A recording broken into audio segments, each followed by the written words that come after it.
Next on One. Tell us what your life was like right before you found the Church of Christ. I was drinking a lot, and it was every day I'd have my drinks. It was just chaos. It was just everywhere. I was everywhere. How is it that you were able to take hold of the teachings of God? Going into the church, they tell you should live your life like this, live your life like that. So when this came effect as far as you shouldn't be doing this because this is not the way God wants you to live. So you were seeing benefits in obeying God's commandments written in the Bible. Exactly.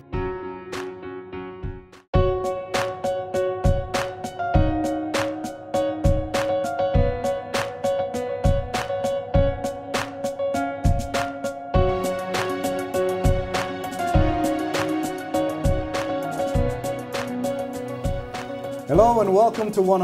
I'm Brother Barry Thompson. This is a show where you meet everyday people from all over the world who spent their lives walking in one or many directions, only to discover that they needed to find the right path to God. See what these people found in the Church of Christ or Iglesia ni Cristo that they couldn't find anywhere else. Today we're going one-on-one with Brother David Rivera, a young musician from Corpus Christi, Texas, who's using his musical talents to share his faith and to make a difference in people's lives. Let's take a look at his story.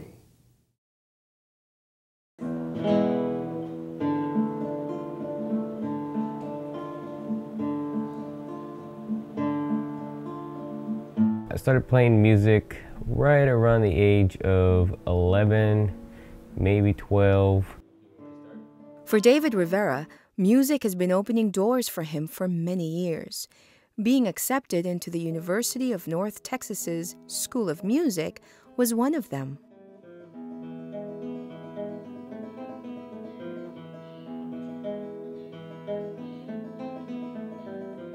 And it also gave him opportunities that many in his community could only dream about. I have played at when Selena Quintanilla Perez passed away, who happens to be a very famous Tejano music star. I did play at her funeral, which was a tremendous deal. It was bunches and bunches of people, loads and loads of people would come out, and there happened to be a mariachi group which I had the honor of playing it with. Door after door, David saw it all as being because of one reason. I felt it was me that was opening up the doors. It was me that was making all these things happen for myself. It was the reason why I was getting paid is because I was a good musician. The reason why I was gigging so much because I was a good musician. The reason why I got into the college, 4 of us out of 180, because I was a good musician. But without David knowing, music was about to open another door for him. Yeah, so one of my buddies from my circle of friends, her name is Bernadette Soria, actually gave me a call. So little by little, she kept encouraging me, hey, why don't we go to church? Why don't we go to church? Let's go to church. Let's see how it goes. See if you like it. Well, me being who I was, I never really was into church. So out of the blue, she asked me once again, and I just said, sure, why not? Up to this point, religion never played a big part in David's life. I don't remember ever being dragged to go to church and saying, hey, today's Sunday, we got to go to church, you know, or anything like that.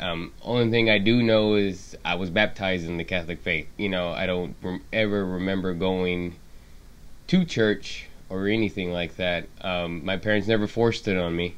In my life and in my mind, it was probably nothing. I didn't think about religion, didn't think I needed religion and had any time for religion. In the studio today, we have Brother David Rivera. Brother David, thanks for joining us on the program. So you mentioned religion didn't really play a big role as far as you were concerned when you were growing up there. Correct. Nobody ever forced me to go to church. It wasn't part of our day-to-day activities as far as church. But how about your parents and the rest of your family? Well, my parents when they were younger, they grew up in their certain religions. As far as myself, I never did, never pushed me to actually go to church. Or were they Catholic? My father was raised Catholic and my mother was raised Pentecostal. So where did you get your morals from? You know, right and wrong. Was it from parents, basically, what they taught you? Yes, it was. It was my mother and my father and my grandparents as well. My grandmothers, both of my grandmothers. Your grandparents religious at all? No, neither that I know that I remembered. So truly, religion didn't really have much of a force in your life. Exactly, it wasn't something that they put on me. But music had the force. Music was what took over. Tell me how you got into music. The way music was is that my brother was pretty much still in high school. He was learning guitar, and I happened to be in the same bedroom. Continued, he was getting better. I wanted to be better than him. That was how my guitar started. And then from there, it just really took off. I was able to play in middle school and high school and all throughout. You fell in love with it. I sure did. And how did it progress? You went from elementary school? Yes, I actually started playing in classes in 6th grade, which is in middle school, and they actually had a classical guitar class. And that's where it just took off. From there, I went to high school and joined mariachi groups and classical guitar classes, and it just continued on from there. What was that like, playing with those mariachi groups? Oh, it's an amazing deal. I mean, I still do it every weekend, and that's pretty much a way to make some extra money every weekend. Where do you guys play? Any and every place? Any and every place that they want us to play. I've played at some of the far out ranches out in the country to in-city restaurants and anything else in between. Now, you mentioned you played for that famous singer. Is it a Mexican singer? Her name is Selena? And her name was Selena Quintanilla Perez. Yeah, you played at her funeral. At her funeral, at her burial. Interesting. How did that come about? Well, what happens is that if you have a death in the family, when they bury you, depending on what they were or how they lived, they actually would hire mariachi groups to go play at their burial. And as the casket is sitting there, you go ahead and you play your 5 or 6 songs, and you go ahead and play certain songs. And we happened to be hired for this particular event. What did you think about God growing up? Who was God to you? God to me growing up in my teen years I knew he was a creator.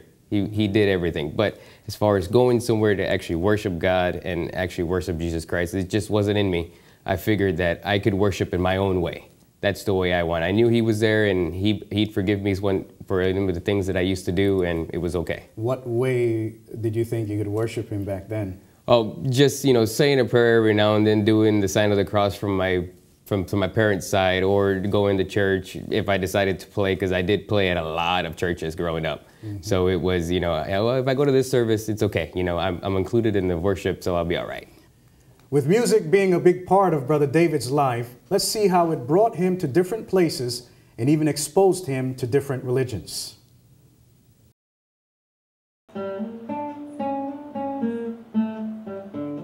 I only went to church if they paid me, and a lot of other religions did pay, and they paid very well for us musicians to walk in there, play 3 or 4 songs, stay the service, and do our thing.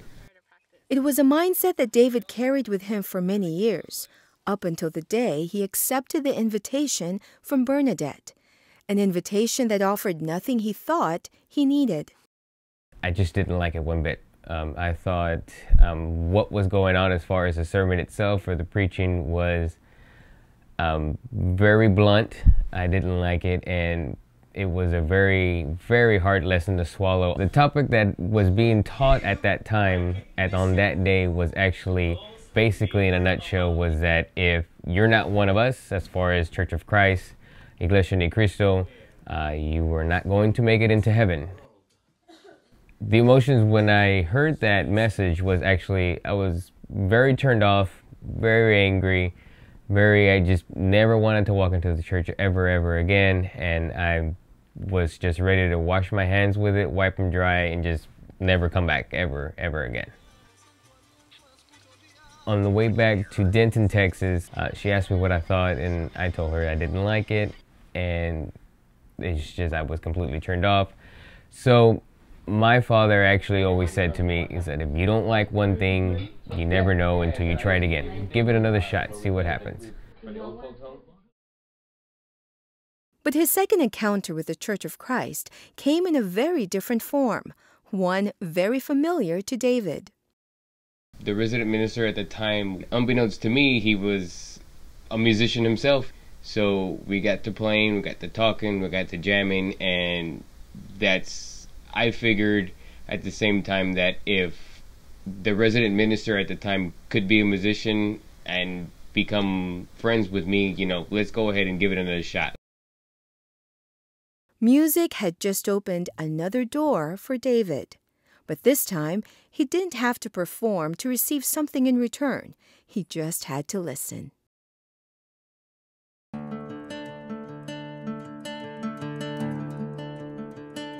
As far as the first thing that the resident minister taught, he really didn't force anything on me. It was more of, what questions do you have? And then I asked certain questions.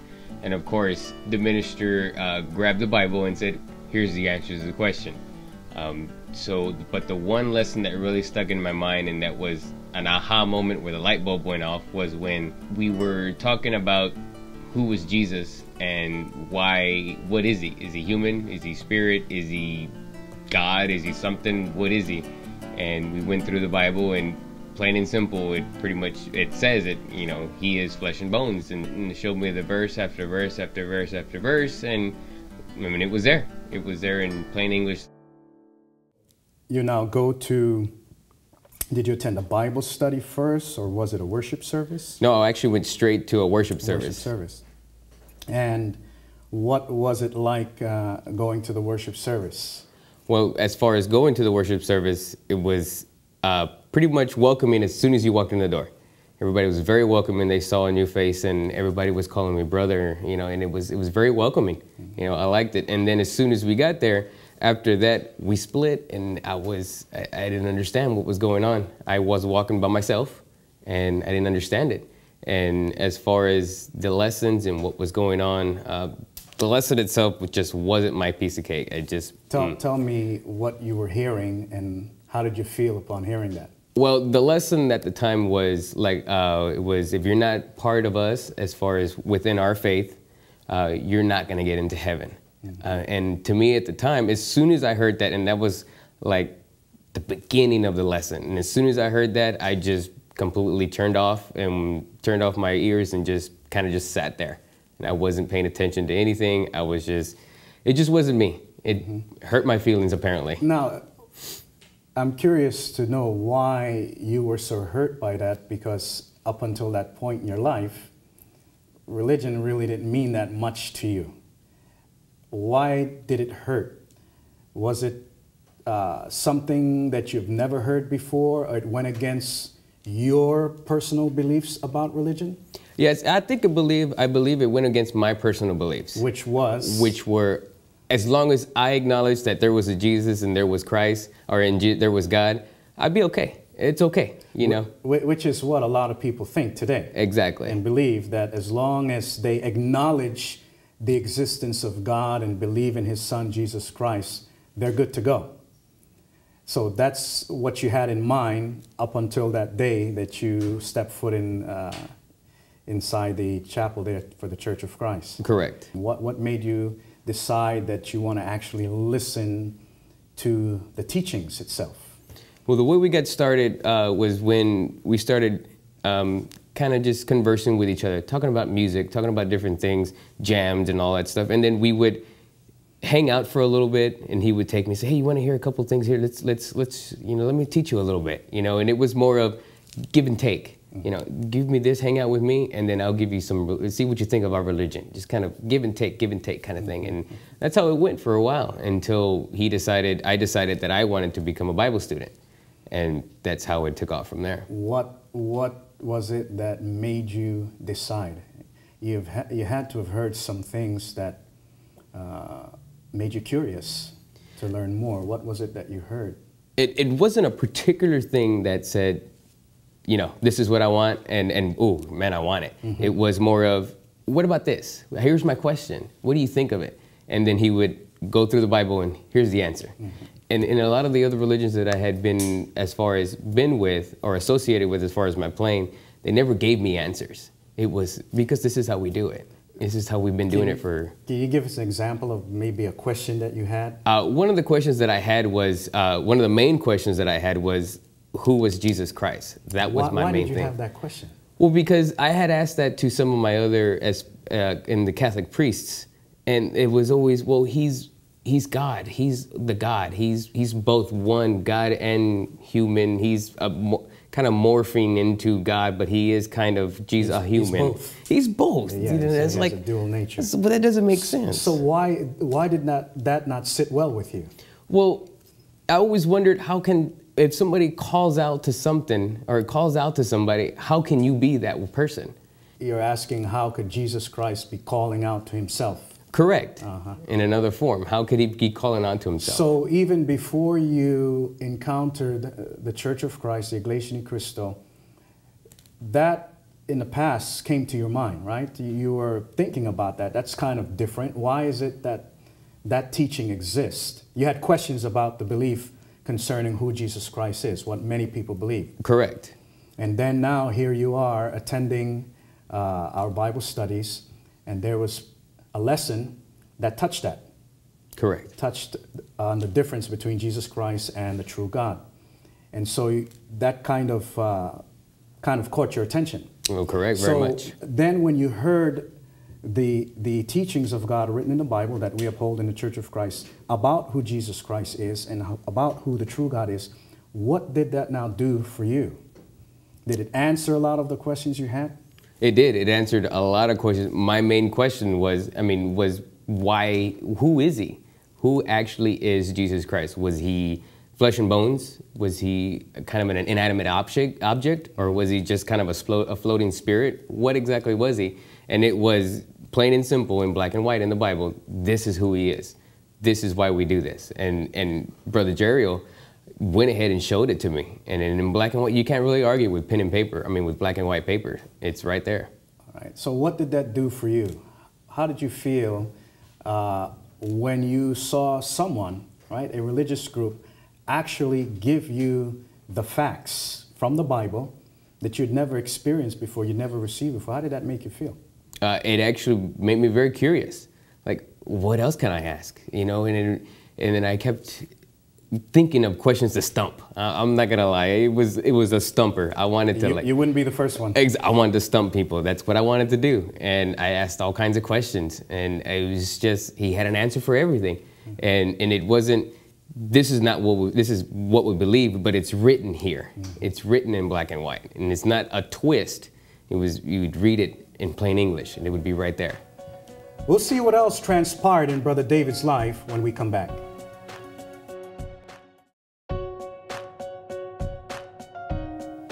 Welcome back to One on One. We're here with Brother David Rivera. Brother David, let's talk about some things that were happening in your life at the time that you found the church. Because you were a musician, right? Yes. A lot of musicians don't live stellar lives. Correct. So tell us what your life was like, let's say right before you found the Church of Christ. Well, my life consisted of playing gigs or playing at clubs, playing at different events, whatever I could do to make money. My job was I was a musician. I didn't have a regular job. That included playing at bars till 2 or 3 o'clock in the morning, showing up at home at 5, 6 o'clock in the morning from whatever I was doing. Most of the time I drank my pay. At the time I also was going to school. So school was all about college, and college has beer, and that's what we did. We had adult beverages is what we did, and my place was always right next to the keg. And it was just chaos. It was just everywhere. I was everywhere, but that was the life. That was the musician's life. You just show up. Well, it's not only a musician's life, that's basically the way that many people live today, especially around that age. Oh, correct, very much, and it was, we did a lot of flirting back and forth with the women. It was one here, at the next bar it was this one, at the next one, only because you knew they had money and you would put it in the jar and you would get more money at the end of the night. Basically at this time then religion really wasn't there. It wasn't something that you even felt you needed. Exactly, it just wasn't anything I wasn't interested in. It was just kind of way back in the back of my mind that okay, I'll get to it later maybe.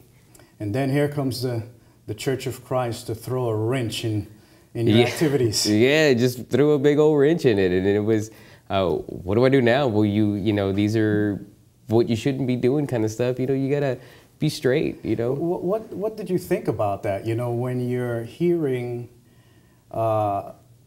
things that God teaches by means of His words written in the Bible as to how you should live your life here on earth, you know, which is quite different than the way people now live today. Because, you know, a lot of people don't want to have anything to do with God. They'd rather the pleasureful life, as they say, sinful pleasures, they call it.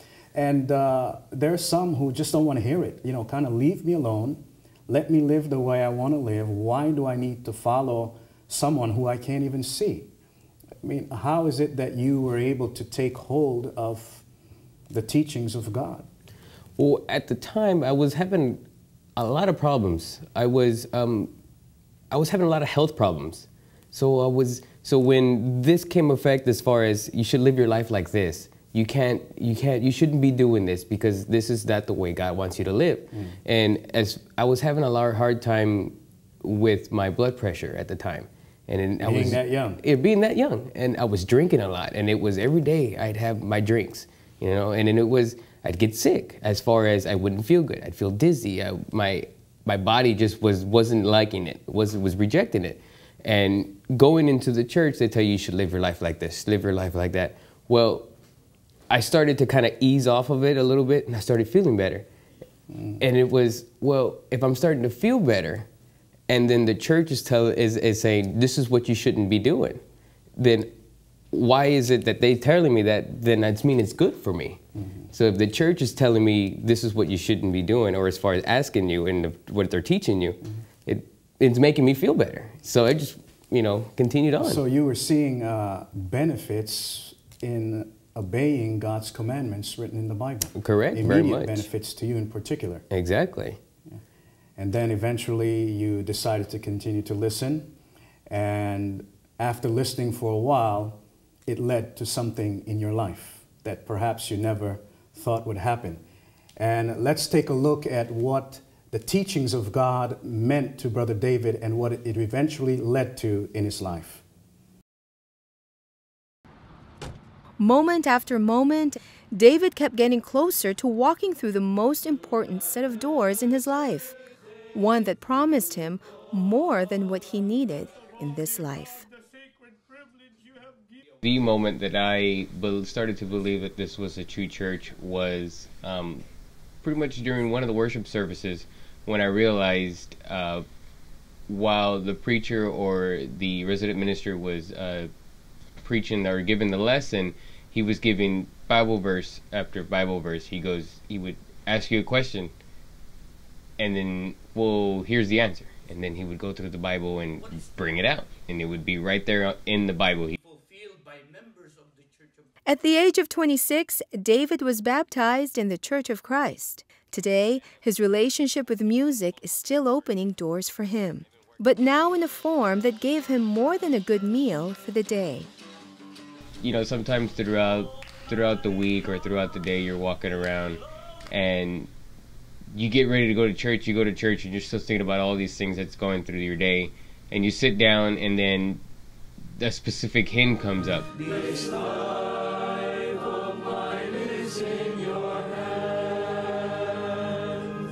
You start singing and you start thinking, man, that's exactly what I'm feeling right now. That's a lot of what's going on in my life right now. Feels, you know, good to be able to sing these songs or sing these hymns of praise. Brother David, when did you feel and know that the church that was being presented to you was it, the real thing, that it was the true church? Because, of course, you know, there is no religion or church that will tell people that they're not true and they're not real.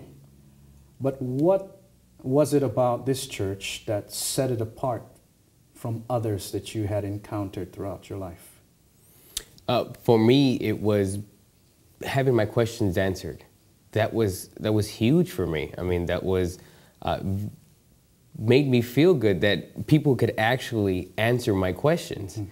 That was huge, enormous for me. And everybody was so welcoming. It's like, brother, do you have any questions? They openly asked me if I had questions. Why this one? Well, this one just, I don't know how to explain it. It's just something inside me just went, you know, stay, see what's going on, and just check it out, you know. And if you didn't like it, you know, just stick it out, you know. And every time that I thought, oh, you know, it's not for me, I'm not digging it, not my deal.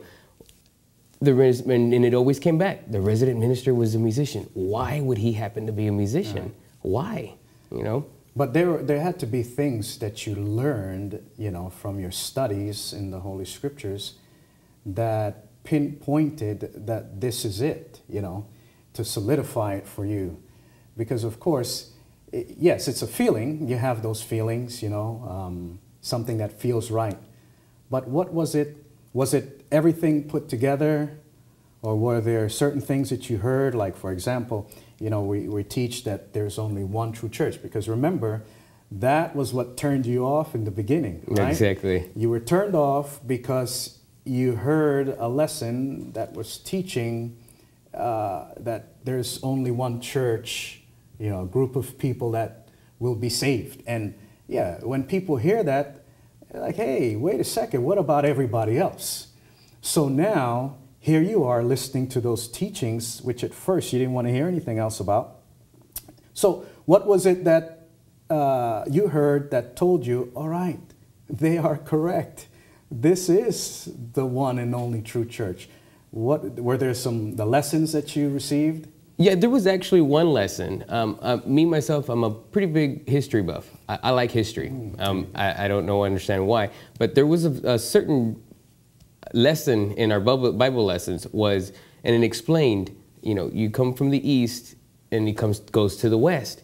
And okay, well, there's a lot of churches in the east. You know, how far east? And they talk about far east. And as far as United States, we don't consider east. You know, we consider far east is the Asian world, and they talk. And then it came to the west, and as you get through the lessons, they explain, okay, this church is over here, and Iglesia Ni Cristo is over here, and okay, but how did it end up in Hawaii or in California, the far west, which is what we consider the far west? And he explained to us how it ended up coming on this side of the world, and you really can't argue with facts. I got you. Far west, far east, and it's like, it's amazing. So you saw the prophecies that were written in the Bible a long time ago fulfilled in the Church of Christ. Correct. And you can't deny the facts. Exactly, can't deny it. Yeah, I know, because a lot of people, I asked that question because, of course, it has to be something. You know, it can't just be a feeling. Because people could just say, you know, David, you just got weird feelings. You know, why you have those feelings? Have feelings about this religion or that religion. People have feelings about religion. But it has to be something more than just feelings. It has to be some kind of substance. And I wanted to know, what was it that really got you? Now, you've been attending worship services now. You're a member now. When were you baptized, by the way? I was baptized October 31st of 2009. Okay. And you've been attending worship services. And what does it feel like attending the worship services in the Church of Christ? And you've been to others because you played in some of those worship services. So what does it feel, what's the difference between a worship in the Church of Christ versus a worship being done in other churches? The way it feels to me, you feel one. You feel one in the worship service because there's a lot of you, a lot of brethren together worshiping one God. In some of the places that I've been, there's been a lady behind me writing her bills, you know, doing her bills. And you shouldn't be like that. You should be, you know, in the service worshiping and doing the actual service, what needs to be done. What does it mean to you in your life? I mean, you know, you're going to the worship service after coming from work or whatever you've done with your day. What does it mean when you go in and then you sing the hymns and then you hear the words of God? What does that mean for you? How do you feel? It makes me feel great. I mean, I go through the day on the church days that I'm at work, and it's just, okay, you know, I'm ready to go to church. Let's go to church. I mean, no matter what happens throughout my day, I mean, no matter how bad the day could go at work, you always know that when it's time to go to church, everything, it goes away and all your cares are left there at the church. And you come out and you're completely ready to go for the next day and for the next week. It's just a great feeling to be able to empty out everything. When we come back, see how his gift in music is making a difference in other people's lives. Don't go away.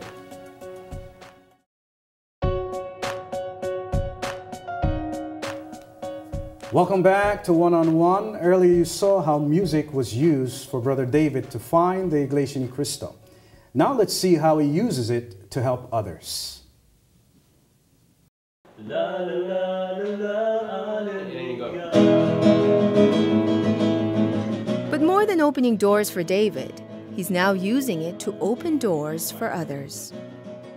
Being able to use my gift of music to share my faith, music is what I do. Music is what I love. Music is also what I went to school for. That's kind of how I hear it. Especially, we praise your name, we serve you, Lord. And it's allowing David to share his faith and love for music in many other ways.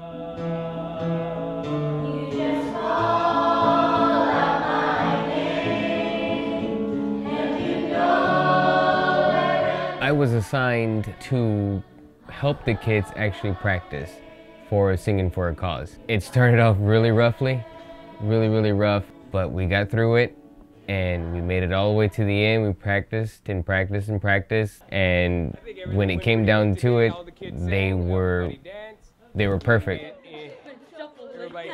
Looking back at my attitude before, where I never gave anything out for free.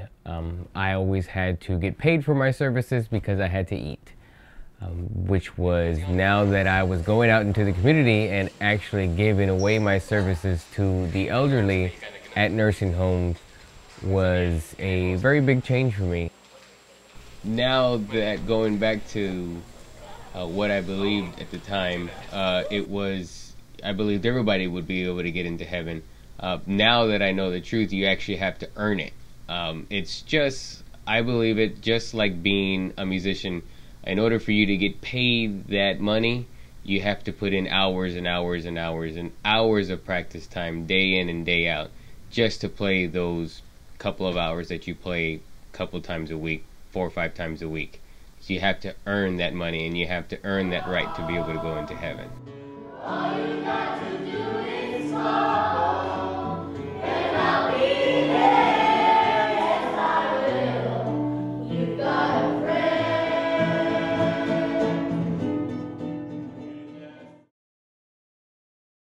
How do you compare your life now versus how it was before you found the church? You know, you basically lived for yourself before. How about now? Now it's just not me. It's right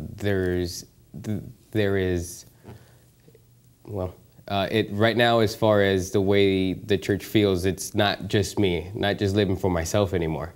I'm living for God is what I'm doing.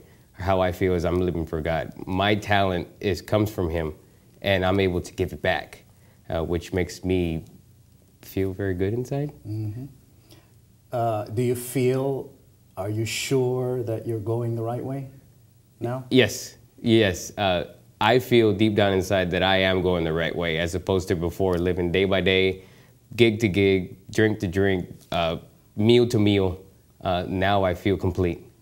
What would have happened to you had you not found the church? What do you believe, how would your life be right now if you hadn't found the church, especially the way you were going before? Well, I believe the way my life would have ended up is I would just continue being the way I was. I would just be living from day to day. So you were really going nowhere before? I was just going in circles is what I was doing. 7 days a week, starting on Monday, going back again on Monday in the same circle. Now your life has direction? It has purpose. It has it has purpose. Why would you say your life has purpose now? Because I feel what I'm working for God now. I'm helping God reach other people, and by having music. Music is a universal language. Mm-hmm. No matter what race you are, it's universal.